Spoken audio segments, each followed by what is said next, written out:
आओ सनम, अंदर आओ, बैठो।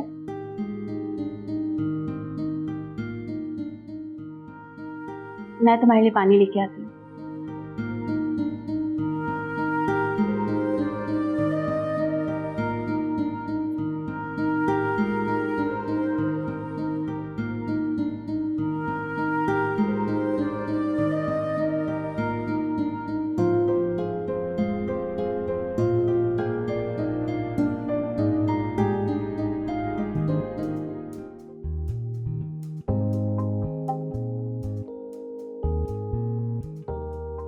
सबा ने जब मुझे तुम्हारे बारे में बताया था तो मैं बहुत परेशान हो गई थी।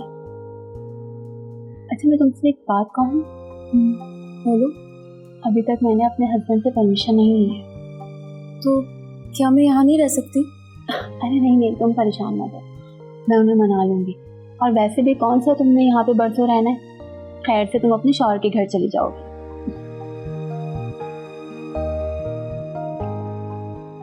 हाँ, बस कुछ अरसे की बात है। मतलब कुछ ही दिन में ना? बस कुछ ही दिन। चलो तुम फ्रेश हो जाओ, मैं तुम्हारे लिए खाने का इंतजाम करती हूँ।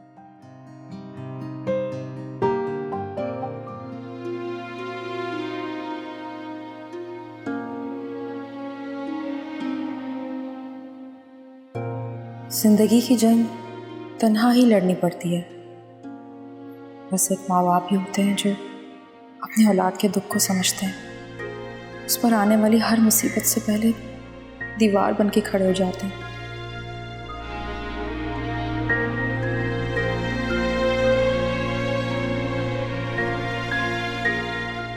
मैं तो अपनी किस्मत को भी दोष नहीं दे सकती। मैंने अपनी किस्मत खुद ही अपने हाथों लिखी है।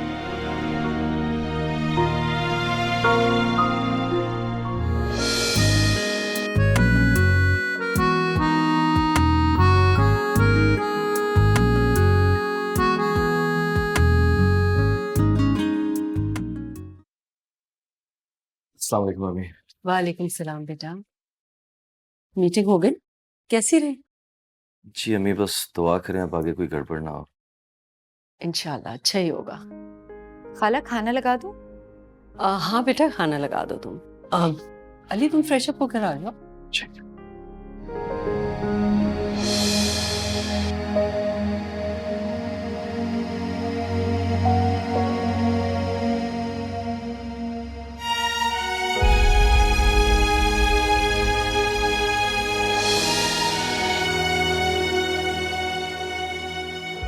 बेटियों की शादियां बातों से नहीं, नोटों से होती हैं। आपके बहनोई साहब, खालिद साहब, उनके पास तो जमा पूंजी है, लेकिन अपना तो पिटारा ही खाली है।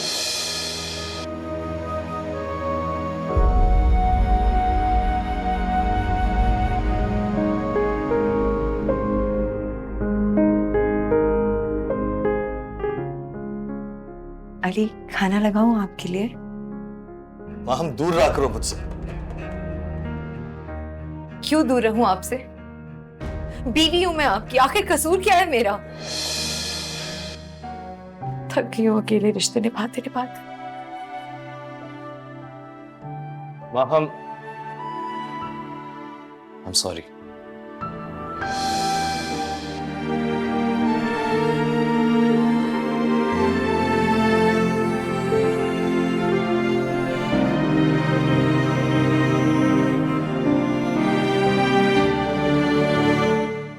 मैं एक हफ्ते के लिए कराची क्या चला गया, तुमने इस घर में वेलफेयर ट्रस्ट खोल लिया। सफान आहिस्ता बोलें जरा, वो सुन लेगी। सुनती है तो सुनती रहे। कितनी बेबाकी से तुम उसके कारनामे मुझे सुना रही हो। तुम्हारे इस एक गलत फैसले की वजह से हम कितनी मुसीबत में फंस सकते हैं। क्या तुम्हारी अक्ल घास चरने गई थी? एक बैड कैरेक्टर घर से भागी हुई लड़की को घर में उठा के ले आई। जिसको अपने माँ बाप की इज्जत की परवाह नहीं, वो हमारी इज्जत क्या रखेगी? मैं क्या करती? सबा ने अपनी जान छुड़ा के इसे मेरे पल्ले बांध दिया। तो मना कर देती, कोई बहाना बना लेती। लेकिन उसने मुझे डिटेल ही नहीं बताई ना। जब मैं वहां पहुंची तो सारा मामला पता चला। और आप बताएं, क्या मैं उसे मना कर देती?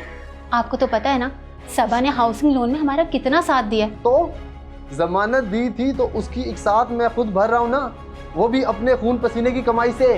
देखिए, मुझे इस वक्त जो ठीक लगा मैंने वही किया। आप बस बर्दाश्त करें, थोड़े दिन में मैं इससे अपनी जान छुड़वा लूंगी। अगर एक दिन के अंदर अंदर ये यहाँ से ना गई ना, तो मुझसे बुरा कोई नहीं होगा। सफान, एक दिन, आप एक दो दिन सब्र कर लें। मैं कोई ना कोई बहाना बना के इसे यहाँ से निकाल दूंगी। और आप थोड़ा तो कोऑपरेट करें।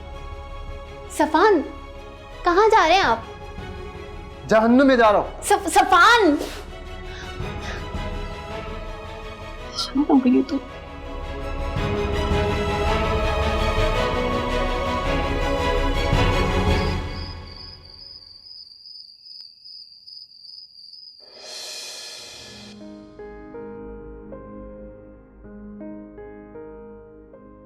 हम क्या मैं तुमसे एक सवाल पूछ सकता हूँ? जी।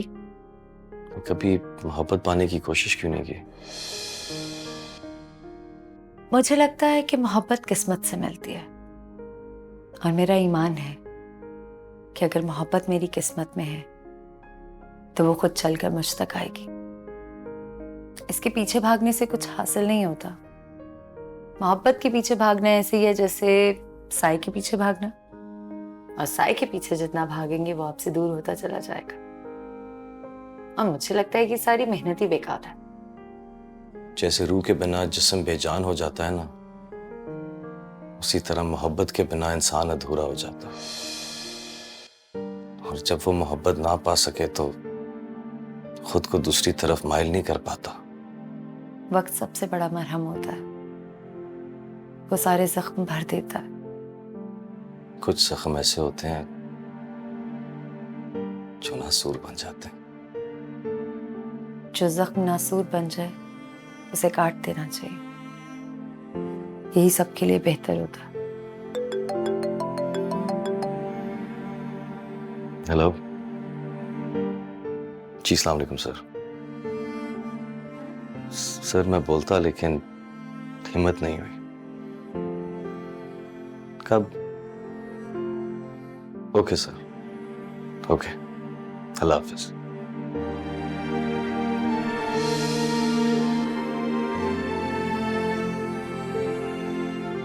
आप चाय पियेंगे? जी। मैं लाती हूँ।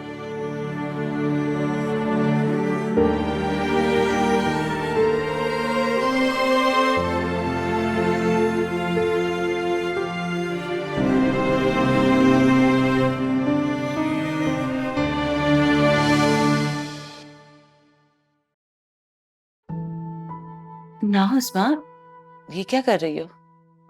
क्यों भाभी, मैं आपके पैर नहीं दबा सकती? नहीं, तुमने वैसे ही माहम के जाने के बाद इस घर को और मुझे बहुत संभाला है। पता नहीं तुम्हारा ये एहसान मैं सारी जिंदगी में कैसे उतार सकूं। भाभी, ये एहसान नहीं, मेरा फर्ज है। और आप मेरी भाभी हैं ना, आपने कभी भी मेरे साथ गैरों वाला सलूक नहीं किया है, हमेशा मेरा ख्याल रखा है। और कभी डांटा भी है ना तो मेरी अपनी गलती पर। ये हक है आपका। पता है भाभी, मुझे वक्त लग गया रिश्तों को समझने में। मेरे जहन में भावच के रिश्ते को लेकर एक नफरत सी थी, लेकिन अब एहसास हो रहा है ये नफरतें, ये मोहब्बतें सब हम पर ही इंसार करती हैं। हम चाहें तो नफरतें पैदा करके अपनों को भी पराया कर दें, और हम चाहें तो मोहब्बतें बांटकर गैरों को भी अपना बना लें। तुम कब से इतनी समझदारी वाली बातें करना शुरू हो गई, माहम की तरह? जब हम अपनों को हमेशा हमेशा के लिए खो देते हैं ना भाभी, तब हमें एहसास होता है कि हमने अपना कीमती वक्त एक दूसरे से लड़ने, तनकीद करने और एक दूसरे की बुराइयां ढूंढने में निकाल दिया होता है। हम चाहें तो अपने घरों को मोहब्बत से भी आबाद कर सकते हैं। आपका और मेरा रिश्ता ना कानूनी है, लेकिन असल रिश्ता इंसानियत है। अगर इंसानियत नहीं तो कोई भी रिश्ता मजबूत नहीं होता, सारे रिश्ते कमजोर पड़ जाते हैं।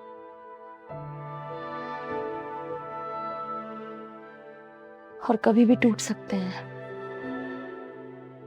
कितना सुना सुना हो गया ना उस्मा,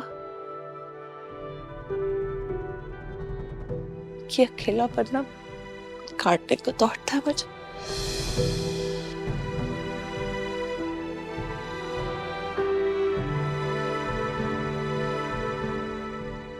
जी भाभी, अगर आप ना होती तो मेरा क्या होता?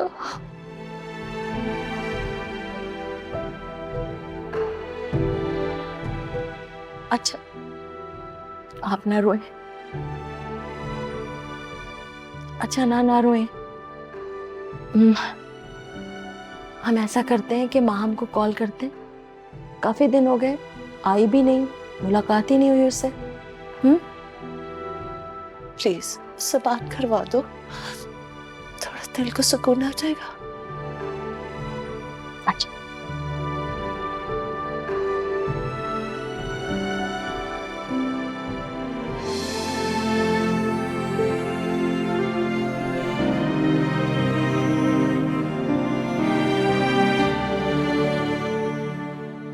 बैड कैरेक्टर घर से भागी हुई लड़की को घर में उठा के ले आई।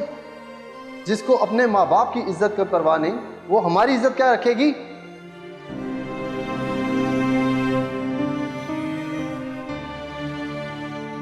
मैं क्या करती? सबा ने अपनी जान छुड़ा के इसे मेरे पल्ले बांध दिया। अगर एक दिन के अंदर अंदर ये यहां से ना गई ना तो मुझसे बुरा कोई नहीं होगा। आप बस बर्दाश्त करें, थोड़े दिन में मैं इसे अपनी जान छुड़वा लूंगी।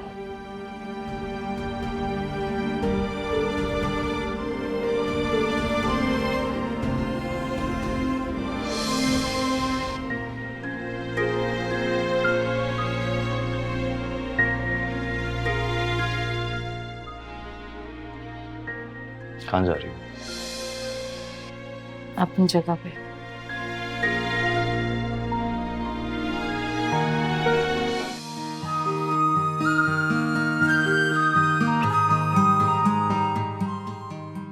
ये है तुम्हारी जगह।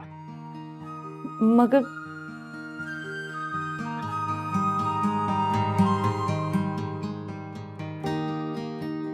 मुझे ऐसे क्यों लग रहा है कि मुझे तुमसे मोहब्बत हो रही है? I love you. बहुत जल्दी नहीं होगी मोहब्बत? अभी नहीं होगी तो ड्रामे के आखिरी सीन में होगी क्या?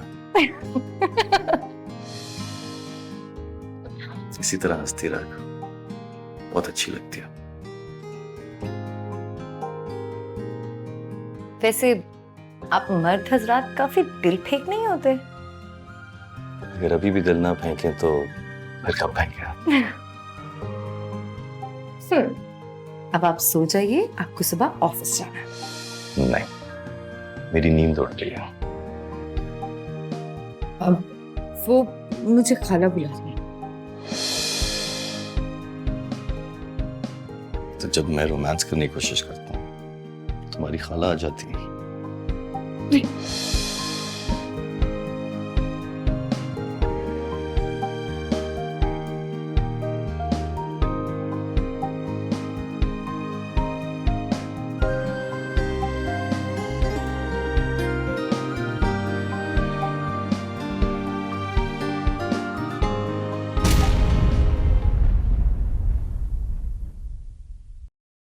अगर हमसे कोई गलती हो गई हो तो हमें माफ कर दीजिएगा। नहीं नहीं भाई साहब, आप ऐसी बातें क्यों कर रहे हैं?